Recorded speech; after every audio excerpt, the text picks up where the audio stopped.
students, good morning. Welcome to Knowledge High School. Myself Sayed Shahnaz from Commerce Department. I am your statistic teacher. Let us start our first lecture. What is the meaning of statistics? First we have to understand what is the meaning of statistics. आप लोग 10th standard में एक statistic chapter आता था जिसमें आप mean, median, mode सब कुछ फाइंड करते थे. Remember it? अब आपको उसी का ही पूरा एक सब्जेक्ट पढ़ना है. It is not a chapter, it is the one subject, statistics. Now let us start our explanation. First of all, we have to know that what is statistic. What do we mean by that? See, when it came to statistic, it is a method of collecting data. Right? Method of collecting data. Data का meaning क्या है? तो पहले तो हम data का meaning समझेंगे.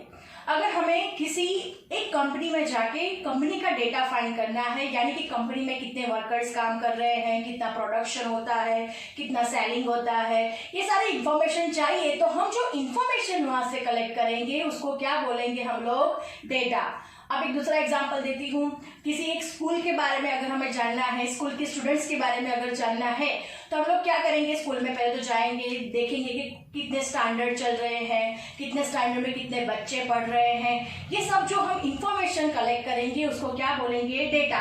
और ये सारी इंफॉर्मेशन कैसे होगी? तो न्यूमेरिकल फैक्ट्स. न्यूमेरिकल फैक्ट्स मतलब नंबरिंग में होगी. यानी यहाँ स्कूल में 1000 बच्चे काम कर रहे हैं, ये नंबरिंग में हो गया. फिर कंपनी में 500 वर्कर्स काम कर रहे हैं, ये भी नंबरिंग में हो गया. तो ये जो डेटा होता है वो ऐसे फाइंड किया जाता है. यानी किसी भी चीज पर अगर हमें सर्वे करना है, किसी भी इंफॉर्मेशन किसी भी बारे में जाननी है, तो पहले तो हमें क्या करना पड़ेगा? डेटा कलेक्ट करना पड़ेगा. तो statistics means collection of data used in this term sense. When we are talking about statistics, we are referred to data and method of collecting data. यानी डेटा होता है और method of collecting. Method of collecting मतलब हम कैसे data collect कर रहे हैं. अगर हम लोग डायरेक्टली जाके उनको पूछ के इंफॉर्मेशन ले रहे हैं तो ये क्या हो गया? डायरेक्ट मेथड हो गया. अगर हम खुद नहीं जा रहे और किसी मीडिएटर के द्वारा हम वहां पे से इंफॉर्मेशन कलेक्ट कर रहे हैं तो ये कैसा हो गया? इनडायरेक्ट डेटा कलेक्ट हो गया. यानी कलेक्टिंग मेथड भी इसमें इंपॉर्टेंट रखती है. और why we use this data? हमें इस डेटा की क्या जरूरत है? तो we want to understand the economic problems and find out the solution for that. अगर हम किसी कंपनी के बारे में डेटा कलेक्ट किया है, अगर उसका प्रोडक्शन बहुत अच्छे से जा रहा है बट सेलिंग इतना ज़्यादा नहीं हो रहा, तो हम उसके पॉइंट वहाँ से फाइंड करेंगे कि कौन सी जगह पे कहाँ पे वीक पड़ रहा है. अगर हम उस वीक पॉइंट पे ज़्यादा ध्यान देंगे और उस वीक पॉइंट को अपर लाएंगे तो हमारा क्या हो सकता है? सेलिंग बढ़ सकता है. Understand? Now data refers to a numerical data, any data which is collected systematic manner, any field. Now look at here, collection of data used in a two distinct sense. यानी जो data होता है दो अलग अलग sense में collect किया जाता है. First is plural sense and then singular sense. First you have to understand what is the meaning of plural sense. Plural sense means numerical set of data. Numerical set of data, it means that refers to the numerical data, any data which is collected in a systematic manner, any field of study. अब देखो numerical data कैसे collect करते हैं. तो अगर I want to study about the problems of the area, so I want to do a survey on it and select the houses and find out the problem.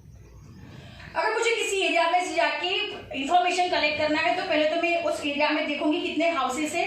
अगर एक society है तो उसमें हम अजम्पशन करते हैं कि 30 हाउसेस है. अगर 30 हाउसेस में से अगर डेटा कलेक्ट करना है, 30 हाउसेस का हम लोग डेटा कलेक्ट करेंगे, उनको पूछेंगे घर पे जाके कि आपको क्या प्रॉब्लम्स है, कितने प्रॉब्लम्स है. मीन्स लाइट की प्रॉब्लम है, वाटर की प्रॉब्लम है, रोड ट्रांसपोर्टेशन की प्रॉब्लम है. तो ये जो सारा डेटा कलेक्ट होगा वो कैसा होगा? नंबरिंग में होगा. तो आपको कैसे पता चलेगा? अगर उस सोसाइटी में 30 घर है, अगर 5 घर वालों को वाटर से प्रॉब्लम है तो 5 घर वाले क्या हो गए? वाटर प्रॉब्लम्स वाले हो गए. अगर 10 घर वालों को इलेक्ट्रिसिटी से प्रॉब्लम है तो 10 घर वाले क्या हो गए? इलेक्ट्रिसिटी वाले. यानी जो ये नंबरिंग में डेटा मिलता है उसको क्या बोलते हैं? प्लूरल सेंस में numerical set of of data. अब now statistic is equal to data. Statistic का मीनिंग क्या है? डेटा कलेक्ट करना, और फिर उस पर एनालिसिस किया जाता है, ऑर्गेनाइजेशन ऑफ डेटा किया जाता है, प्रेजेंटेशन किया जाता है, और उसके बाद उसका इंटरप्रिटेशन किया जाता है। Now moving to the next. Students, look at here. Statistic is equal to data. We learned earlier. So, data can be classified as quantitative data and qualitative data. What is the meaning of quantitative data?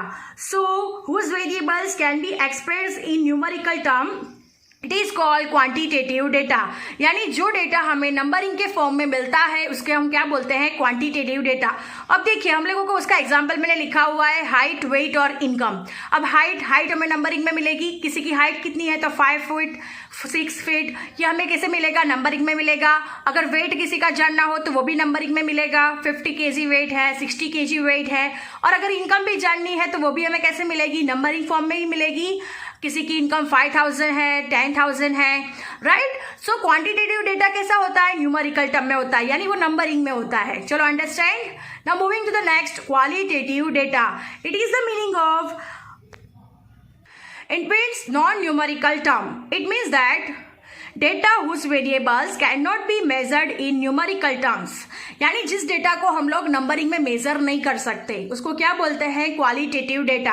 अब देखिए gender of workers, तो उसका gender क्या है? या mail होगा या तो फीमेल होगा, उसको हम नंबरिंग में डाल सकते नहीं है। किसी का इमोशन देखना हो, किसी की हैप्पीनेस देखनी हो कि वो कितना खुश है, उसको हम डिस्क्राइब कर सकते नहीं है। अगर वर्कर्स का हमने कितनी पढ़ाई की है, एजुकेशन ऑफ द वर्कर्स, अगर वो हमें चेक करना हो तो वो भी हमें नंबरिकल टर्म में मिलने वाला नहीं है। तो it is called qualitative data. You can understand from here quantitative data and qualitative data.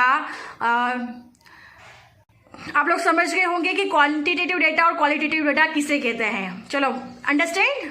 Now moving to the next, singular sense. आगे हमने देखा वो किस में था? प्लूरल सेंस में था। अब हम सिंगुलर सेंस में देखेंगे। तो science of collection, organising, analysing and presentation of numerical data. It means that statistic it is a one type of science who collect the data, यानी वो डेटा को क्या करता है? कलेक्ट करता है। उसके बाद उसका क्या करते हैं? ऑर्गेनाइज करता है। फिर उसका क्या करते हैं? एनालिसिस करता है। और उसके बाद प्रेजेंटेशन ऑफ न्यूमेरिकल डेटा, यानी जो हमें डेटा मिलता है उसका प्रेजेंटेशन करते हैं किस में? न्यूमेरिकल डेटा में। There are the various stages. अब देखिए हमने यहाँ पे स्टेजेस लिखे हुए हैं, 5 स्टेजेस है। First collection of data, taking company as example, यानी हम ये स्टेजेस कैसे सीखेंगे? तो कंपनी को एग्जाम्पल लेके हम ये सारे स्टेजेस सीखेंगे। So right, so let us start collection of data. अगर हम किसी कंपनी का डेटा कलेक्ट कर रहे हैं कि उस कंपनी में कितना प्रॉफिट है, कितना सेलिंग हो रहा है, तो पहले तो हम लोग उसका मंथ वाइज और पूरे ईयर में कितना सेलिंग हुआ है, कितना प्रॉफिट हुआ है वो कलेक्ट करेंगे। तो ये क्या हो गया? हमारा collection of data. Then next point है ऑर्गेनाइजिंग डेटा, यानी हमने जो डेटा कलेक्ट किया है उसको हम ऑर्गेनाइज करेंगे। ऑर्गेनाइज मतलब मंथ वाइज उसका सेलिंग चेक करेंगे कि कौन से मंथ में कितना सेलिंग हुआ है और कौन से मंथ में कितना हमें फायदा हुआ है। उसके बाद उस ऑर्गेनाइजिंग हम लोग टेबुलर फॉर्म में करेंगे, राइट। अब ऑर्गेनाइज करने के बाद हम लोग क्या करेंगे? Presentation of data, present with the help of diagram, graphs and tables, यानी present with the help of diagram, graphs and tables, यानी हम लोग मंथ वाइज उसका टेबुलेशन कर चुके होंगे, फिर उसको हम प्रेजेंट करेंगे कैसे? तो डायग्राम से, ग्राफ से और टेबल से।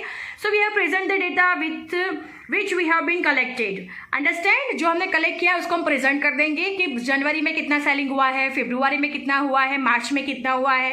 Understand. Now analysis of the data, analysis would be done using the average dispersion correlation, यानी हम लोग उसकी एवरेज निकालेंगे कि कितने मंथ में कितना एवरेज हमारा सेलिंग हुआ है और कितना हम लोग उसका कर सकते हैं ज़्यादा और प्रॉफिट बनाने के लिए क्या कर सकते हैं। यानी उसका एनालिसिस होगा कि कौन से मंथ में ज़्यादा हुआ है और कौन से मंथ में कम हुआ है।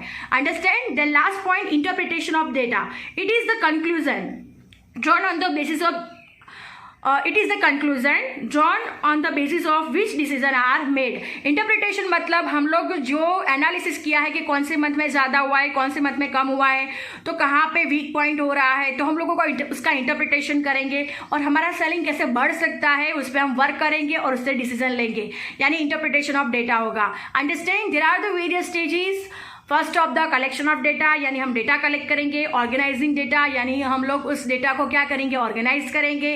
प्रेजेंटेशन ऑफ डेटा, यानी उस जो कलेक्ट किया डेटा है उसको टेबुलर फॉर्म में घुमा के उसको प्रेजेंट किया जाएगा। प्रेजेंट माने चार्ट पर या ग्राफ पेपर पर। फिर उसका एनालिसिस होगा, यानी हम देख सकते हैं कि कौन से मंथ में ज़्यादा है, कौन से मंथ में कम है। उसके बाद इंटरप्रेट किया जाएगा कि कहाँ पे कम हुआ है तो उसको कैसे बढ़ाया जा सकता है। Thank you students.